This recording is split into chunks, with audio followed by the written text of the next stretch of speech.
Hello everybody, and welcome back to another episode of Smitty's Gunsmithing. Today we're outside. We're going to be taking a look at the Glenfield Model 75. It's a 22 caliber semi-automatic rifle. Shoots 22 long rifle. These are very similar to the Marlin Model 60s, Glenfield Model 60s, and the other insane number of sub-variants. But these here have the magazine tube is shortened. Okay. And the reason for that is this was designed so where the magazine tube is encased inside the forend of the stock. That way when you're out hunting in the woods and everything and this rifle gets beat and banged up against trees and branches and everything, your magazine tube don't get dented and messed up like the models that have the mag tube that comes out further and it's not protected by the stock. So interesting design, works very well. It does reduce your capacity to about 9 rounds. Anyway, today's video we're going to be talking about going over repair. This particular model here is not cycling like it's supposed to. It's hanging up ever so often, and I'm going to demonstrate to you guys what it's doing. We're out here shooting to a safe space, and then once we get back inside, I'm going to go through, walk you guys through how to troubleshoot, and we're going to find out what's going on with this particular rifle. So that being said, we're going to the chamber. And let's get this on camera frame real good right here.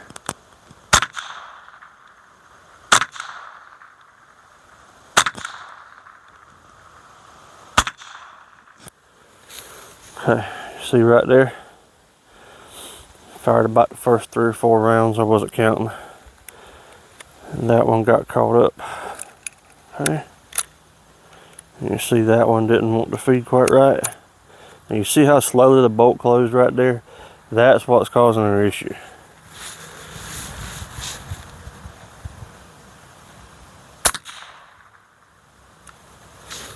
Alright. And you see right there, it didn't fully cycle. See how sticky that bolt is? That's going to be our issue.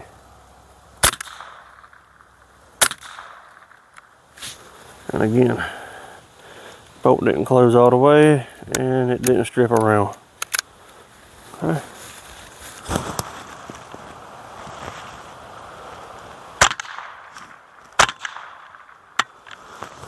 Okay.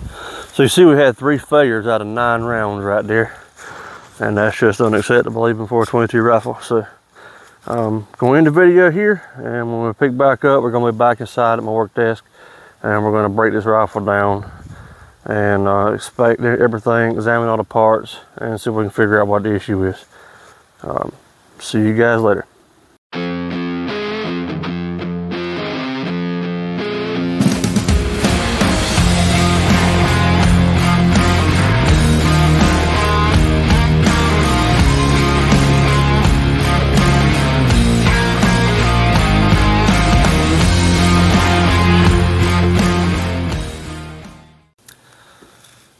Hello everyone and welcome back.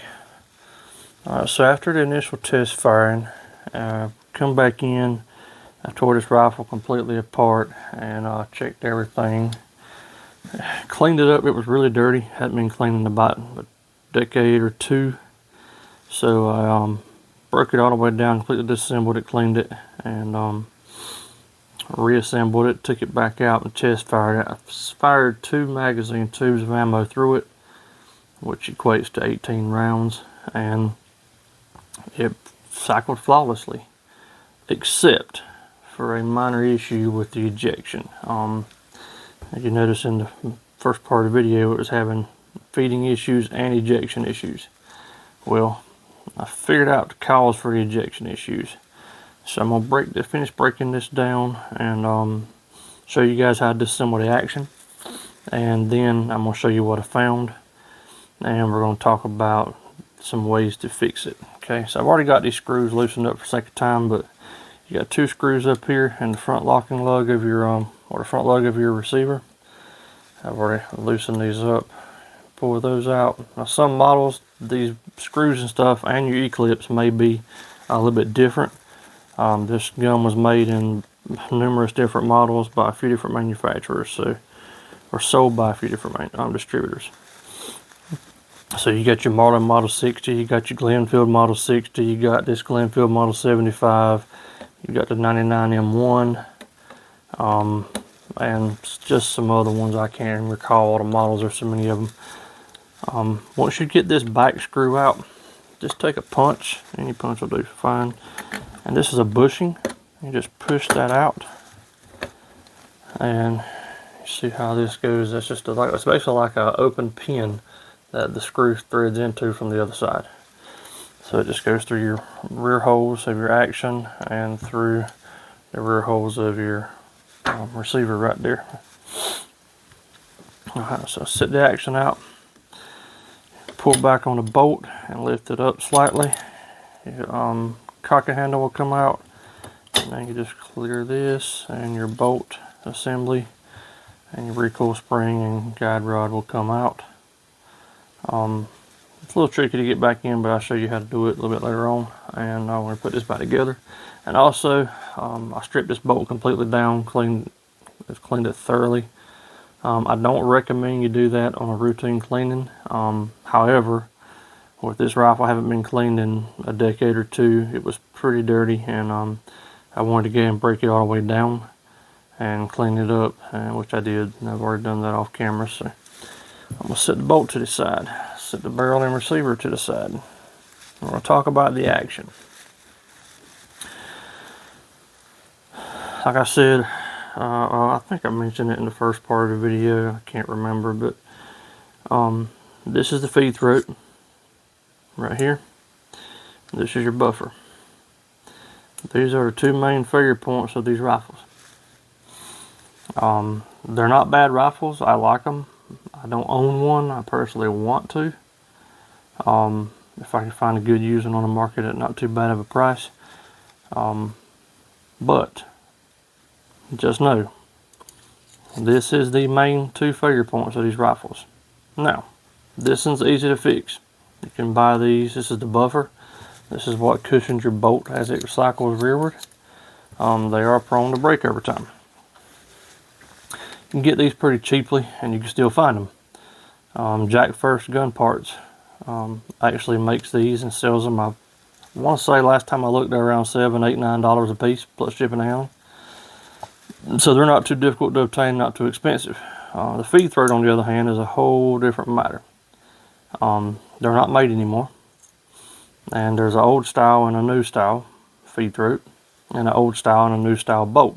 And then there's kind of an in-between on certain particular models as well that's a little bit different.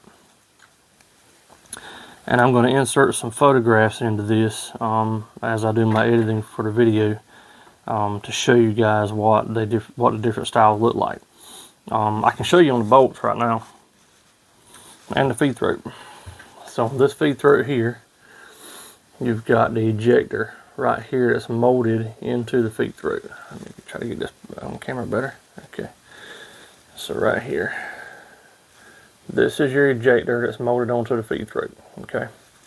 So as your gun cycles and you fire around from the chamber, and your bolt right here begins extracting that round, when it gets, or the casing rather, when it gets back here to this point right here, it hits the face of that ejector.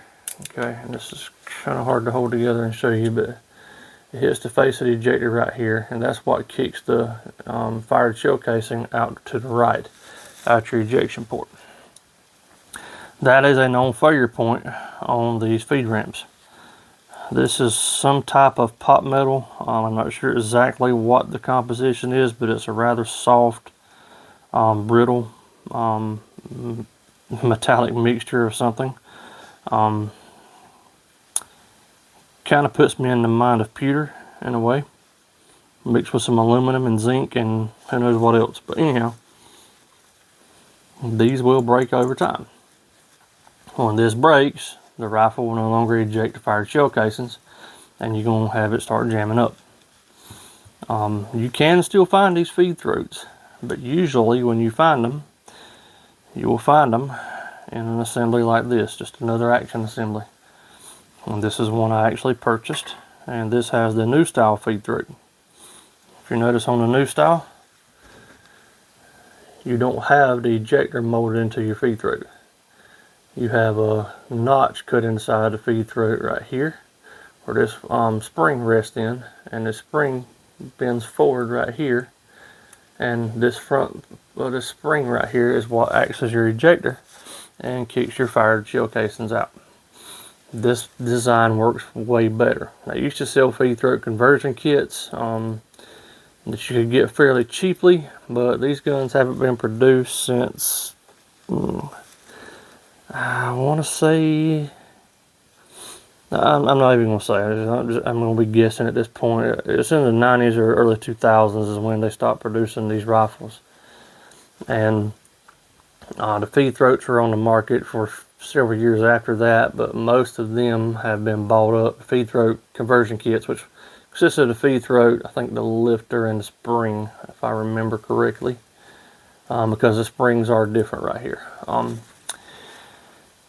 And you should get them pretty cheap, you know, 15, 20, 25, 30 bucks. They went up to about 45, 50 bucks. And the last few that I have seen on the market were going for around 80 bucks to $100 for the feed throat conversion kit with the new style feed throat and spring. Not really a very good price for such a small part, but this part is critical to the function of the firearm. In my opinion, it was a very flawed design from the factory. It should have been made out of an actual metal, or I honestly think a polymer one would work better, made out of similar polymer to what's used in Glock pistols. I think that would actually be a way better design and function way better than the factory original. I don't know if anyone out there has even thought about trying to print these, but if someone could, that would be great. I'm also not sure what all the legal complications and stuff is dealing with that as well. But anyhow, now, unless you look up and catch somebody selling a conversion kit that they don't need anymore, which is very rare, the only way you're going to get another feed throat for these rifles is to buy a whole nother action assembly such as this one, and this is one I bought. These are going right now for around $100 to $200 an assembly. Anything over about $140 is definitely way overpriced. If you can't find anything cheaper, just wait till something else comes on the market. Most commonly they're going for about $100 to $120. So if you have one of these rifles, you can get a hold of one of these action assemblies, especially if it's an older rifle. I highly recommend going in and trying to snatch one up, because you're going to need the parts eventually. Mainly this. So you're buying this entire assembly to get this part and this spring, basically. With that being said, that's exactly why I got this one. I got this one to have on standby, because I work on these from time to time, you know, in case I need it for parts. And I routinely check to see if I can find any at a good price. I'll also snatch up the bolts when I can find them at a good price. With that being said, old feed throat. See how you got this slanted surface right here on the right side? So like this would be facing the barrel. This right side right here is slanted, it's angled, okay? Your bolt on this right side is also slanted and angled to match that feed throat. So when this is on your action assembly, your bolt can slide. This lifter is kind of difficult to compress by hands, but your bolt can slide and it fits together just like that, okay? The new style bolt looks like this, okay? And you notice the new style bolt is straight walled, okay? They are not designed to work together. You can make this work somewhat with a little bit of careful work, but if you got an old style feed throat, you want an old style bolt. Notice on the new style feed throats, it's all a straight wall design.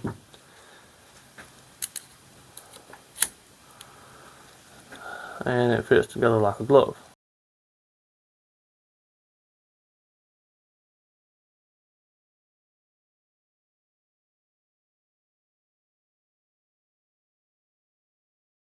And I normally would not ever recommend using any kind of JB weld or anything on a firearm, but I've got something that might be an easy fix that where you won't have to spend the money. And I'll kind of show you what that is. I have an old feed throat right here that come out of rifle I salvaged for parts, and I've got it held together right now, trying to let this JB weld dry up really good and harden. But the only thing wrong with this feed throat itself was the fact that they're press fit together. There's a little lug right back here at the back where that one presses into a hole on the other side, and the front there's a lug right here that presses into the side.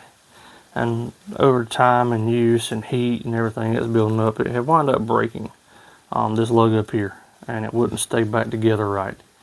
And it was leaving a decent gap at the front up here where your rounds actually feed.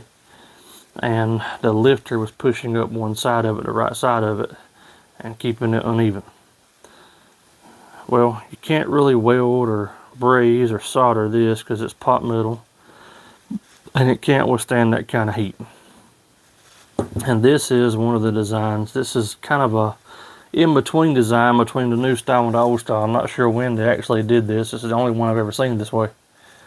Most of them are either old style or new style. But this one has a straighter wall on both sides than either one of the... Well, it's pretty similar to this one, but it's still got the angle cut on the side like the old style. However, and it'll take an old style bolt. However, it also has the ejector molded into the side right here just a little bit, but it also has the notch that's found in the new styles where the spring rests right there and acts as your ejector. So, the best way I knew to bond this back together and get it to hold where it needs to hold is JB weld. Because obviously, like I said, you can't go back in here and weld and braze and solder these that I know of. I certainly would not want to experiment and run the risk of destroying this part from the heat involved in those processes. So I mixed up some JB weld. JB weld, if I make no mistake, has a holding pressure of about 15,000 pounds per square inch, if I remember right.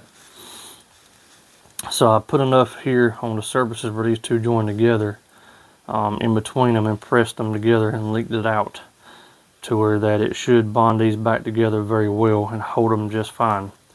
And then you see I got some spillover where I put some, and I actually put this right here in the feed throat area, or the feed ramp area of the feed throat. And I put a little bit on all the surfaces on the outside where they bond together as well. And I'm going to let this harden up real good and get nice and firm. And in a couple of days after it sets really well, I'm going to come back and I'm going to carefully file all this excess where I put it on these creases. And I'm going to very carefully file this feed ramp slightly, just enough to remove the high spots, and then I'm going to polish it. And actually I think I can get a slightly better feed ramp than the original was, because the original was very rough. Very rough. Just whatever kind of finishes on this was popping off. You had high spots, low spots, and everything. Well, I'm going to smooth this completely back out, and I'm going to test it and see if it works. If it works, fine. If it don't, fine. It's one of those things. Just trying to come up with an idea to salvage this part and make it work, because these things are hard to find now. So I'm gonna let that sit up, and we'll come back. Or I'm not even gonna come back on this video on that. I'm just gonna test it and see if it works. If it works, fine. If it doesn't, fine. But I'll also retain this just in case. And I'll probably just put out a post on my channel and I'll let you guys know if that worked or not, instead of making a whole nother video on it. So now we're going to get into, now we talked about all the ins and outs of the different feed styles, or feed throat styles, and the bolts and how all that works. I'm going to show you how to break this rifle down, or this action down, and take everything apart. Okay, it's not too complicated if you know what you're doing, but there are a few things you got to watch for. Number one, I'm just going to try to trip this hammer.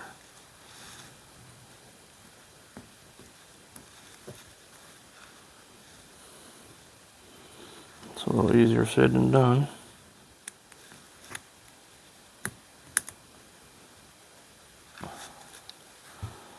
Without the actual trigger installed.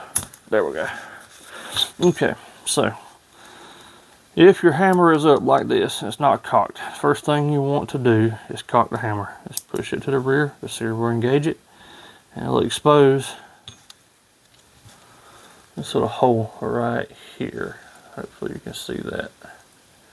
That's how one of my lights burned out in the middle of the recording, but there's a little hole right there in the back of the hammer strut. Take you a pin or something and put it through that hole so that you can capture and retain the hammer spring.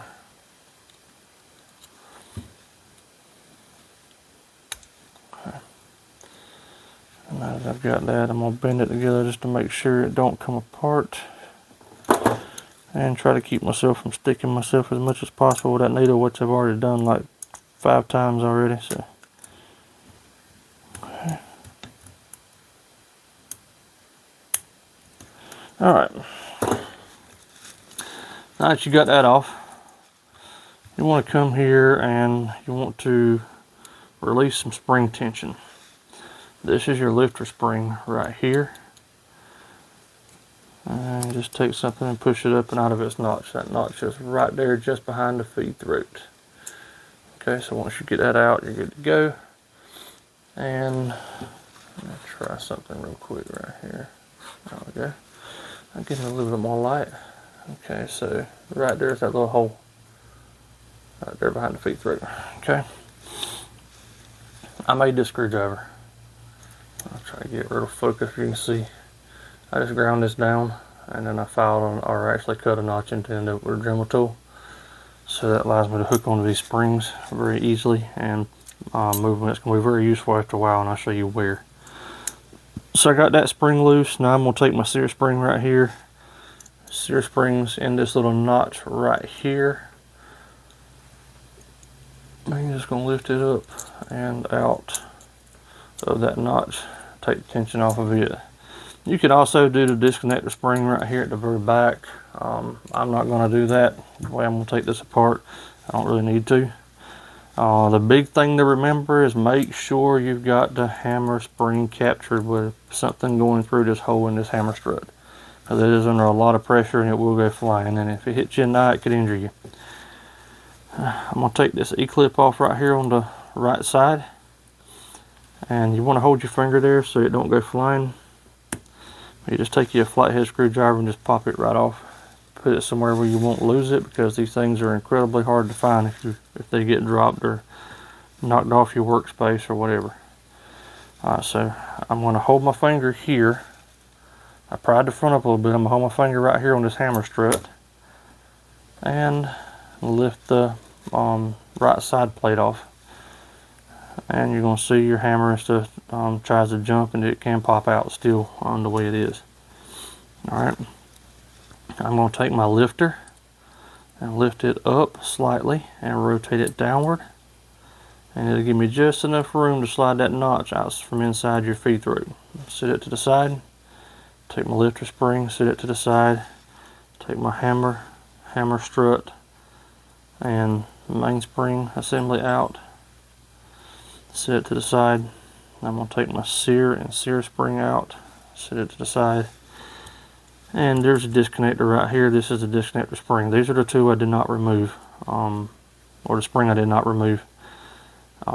If you want to take this out, you can. There's no need to really under most cases, but it's just held in by another E-clip right here on the left side plate, and that is a larger E-clip.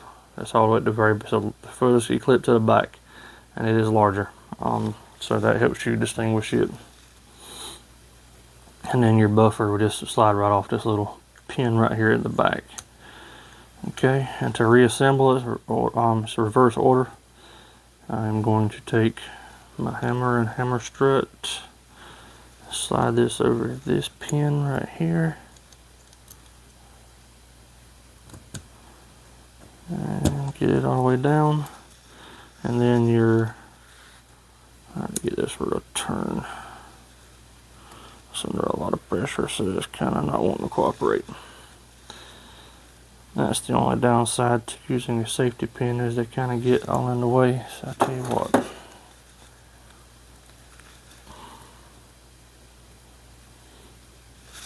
I'll do that right there. And I'm just going to take this back off and compress this slightly with my finger. I can bend that up. There we go. Okay. Put that on, and your hammer strut, right here, not the hammer strut, but the, I forget what this piece is called honestly, but it's what retains your hammer in the assembly, and retains the spring on the hammer strut. It'll fit in that notch just like that right there. Okay. Set it back down. Now you want to take your sear, your little leg that comes back at a curve, goes to the rear of the gun and goes down. So you want to set this over this pin right here, and you want to make sure it goes, well, before you let it go all the way down, kind of set it up at an angle right there. Sear spring right here. This curved notch right here goes to the back inside your sear and faces against the, or plants itself against the back face of the sear. This curly portion right here is what indexes in your hole in the side of your side plate. So you want to put this in here just like that and over that pin. Okay, just like that. Okay, now you want to push your sear all the way down and make sure you have to wiggle it a little bit, but you want it to go flush against the left side plate. Okay, once you've got that in place, now you can put your lifter in. And while I'm talking about this, these feed throats sometimes are stuck in here fairly tight in this side plate. All you have to do is take a punch and very easily push on those two little lugs right there until they come out. And it actually helps if you've got everything taken out of the gun, you can lay this on a plate or something and push it like that. It'll pop right out. You can very lightly tap it with a hammer if necessary, but most of the time they'll push out. Okay, so I'm just going to stick that back in there. That actually fits really snug. I like the way it fits. Just put my buffer back on now. Alright, so now your lifter, well, I need to put your lifter spring in there first. Your little notched in right here, goes to the bottom. This is an old style lifter spring, I'll keep that in mind. And I'm going to go ahead, it's not going to hurt anything to do it, I'm going to go ahead and index it in that notch right there, just behind the feed throat. Come in from at an angle like this, and feed your lifter into your feed throat, and then pull up and back, and it sits down right on top of the hammer on that pin. Okay. Alright, now that you got that, everything's back together. Take your side plate, make sure it lines up and matches with the other side, and you're going to sit it on here and loosely fit it. Now you'll see most everything's going to snap into place immediately. The back pin you may have to push just a little bit to get it to snap in place. Make sure everything fits together nice and snug and is not wobbly. Okay. Now once everything is fit, take your E-clip right here and stick it on there. Hold your finger there so you don't lose it, and just snap it back in place. Now your assembly is back together. Cock your hammer. Oh, I forgot one thing. You got to put your sear spring back in this little notch right here. Okay, so adjust that. It can be a little bit of a headache.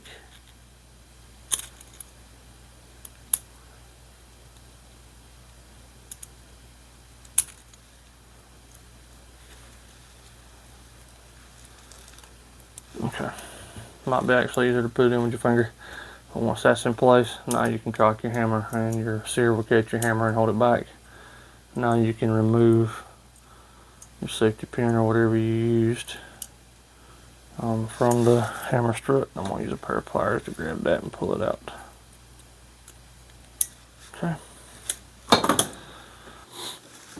Okay, sorry about the interruption, but for some reason or other I'm in the middle of recording and my phone just all of a sudden stops recording and goes to another screen. I don't know what it was doing, but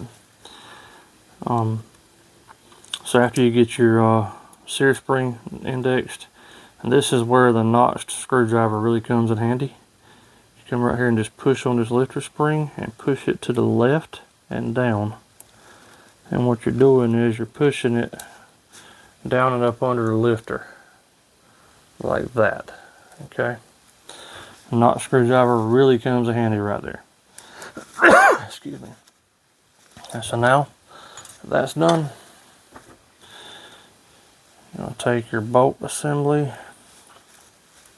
and I like to give everything do the squirt of hornet in one shot. Keeps everything running slick and smooth and doesn't dirty up the firearm. So I'm going to take my spring end of the recoil spring, and it's going to feed into the back of the bolt right here.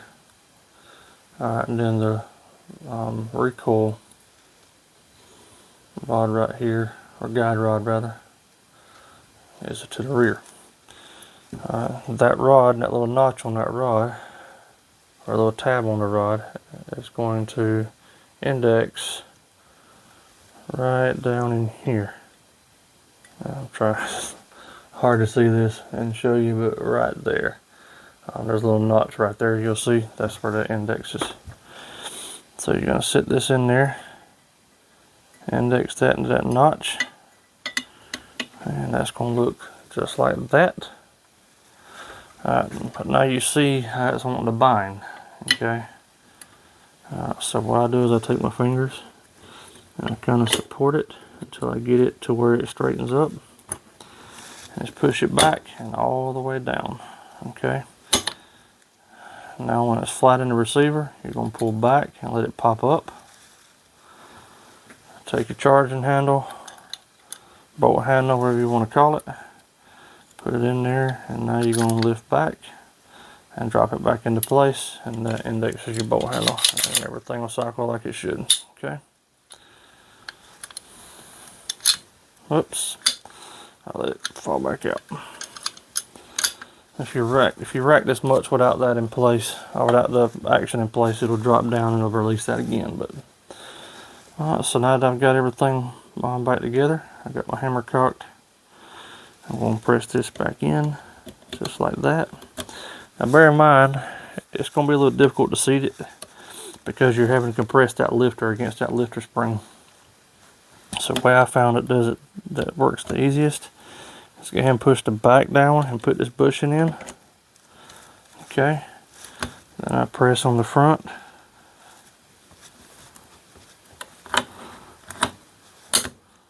If it don't want to fit together, you just play with it just a little bit. I'll push this bushing back out.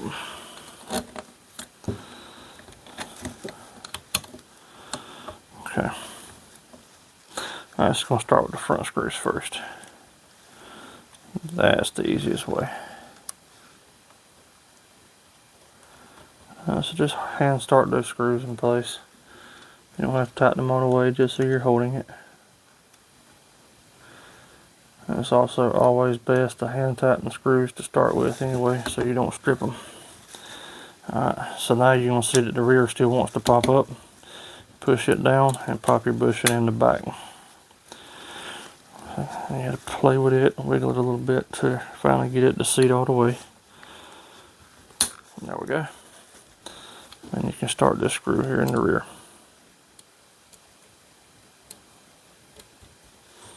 Okay. And just snug everything down with a properly fitting screwdriver.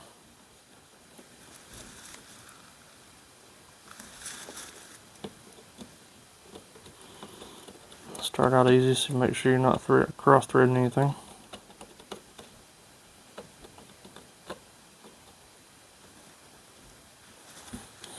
Now you don't have to tighten these down super tight. It's not at all necessary. Let's give them a good snugging. Okay. So now we're ready to put our magazine tube and follower back inside.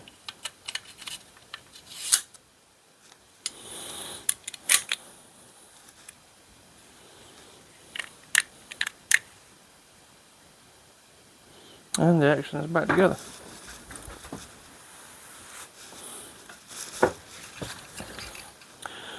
Now let's sit it back down.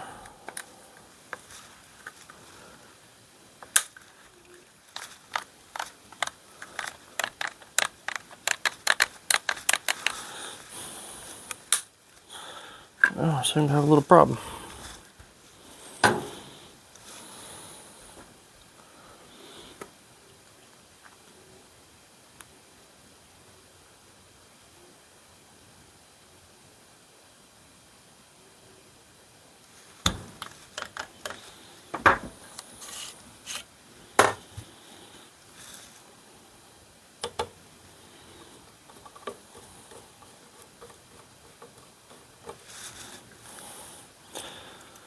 These bolts are not designed to lock open. However, this one just locked open. Some of the later models had the bolt hold open feature, but this one did not. So why that locked open, I have no idea. We're going to have to open it up and look and see.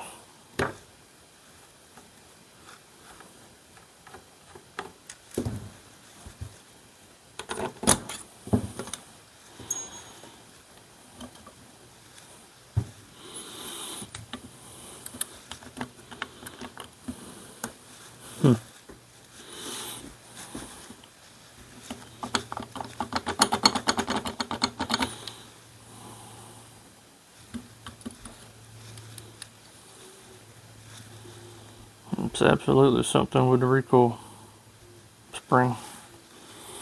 Something bound up. There we go. So let's lift this up and out.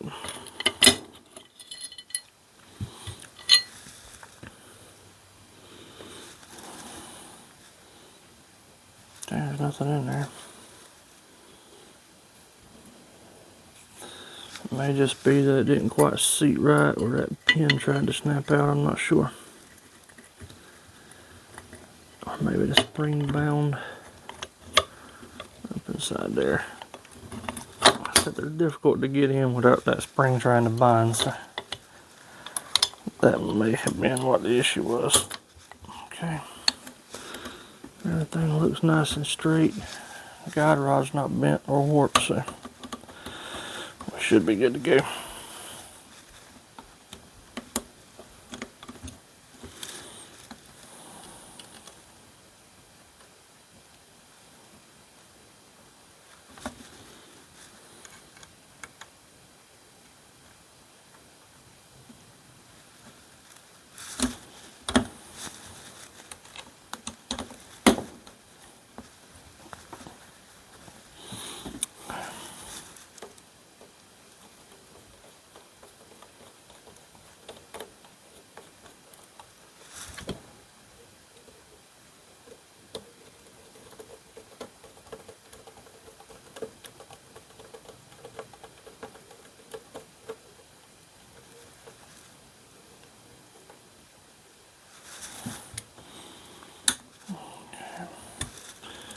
And one more screw. See, that turns fairly easily. Okay. Drop everything back in the action.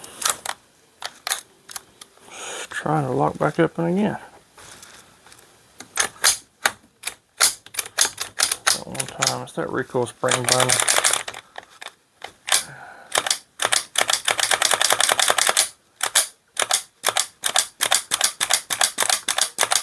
I think it's worked out now.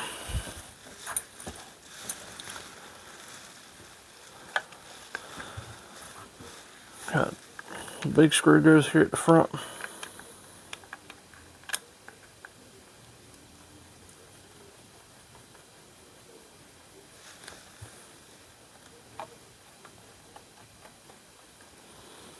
You don't have to tighten that down all that much either. And the little one goes to the back.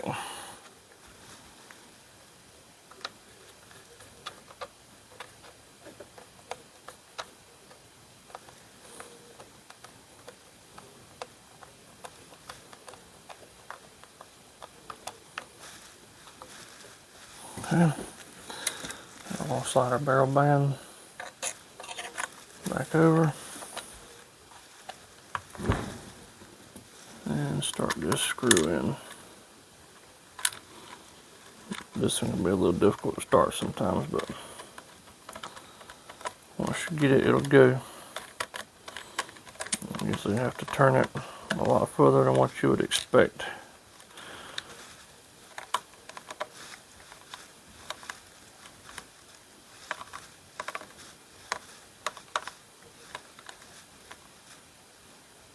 Okay.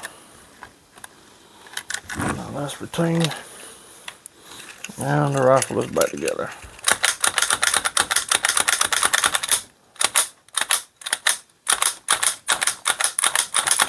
And we got that spring kink worked out. And so that's how to tear one of these rifles down, and a little bit about different variations of feed throats and the bolts. And some, like I said, some of the later models they added some stuff to these. I think they added a bolt lock and a bolt hole open to some of the models. This in here has some different things that the others did not. I want to say, if I remember correctly, this is a bolt hold open or bolt lock feature where you can lock the bolt back and then release it with this little lever right here. So there are some variations. So if you get one of these action assemblies that has some parts in there your rifle don't have, just ignore them. You don't need them. Now you're going to have to actually make modifications to the stock and the trigger guard and everything to wind up adding these components. So you're best to stick with your original action bars and or side plates, and just take out what parts you need for the feed throat or whatever to put into your side plates. Alright, hope you guys learned something from this video, and like I said, when I get this other feed throat finished with and tested, I'll let you know how it worked out. This trying to figure out a way to salvage a part that's hard to find and expensive. So thanks for watching, and y'all have a great day.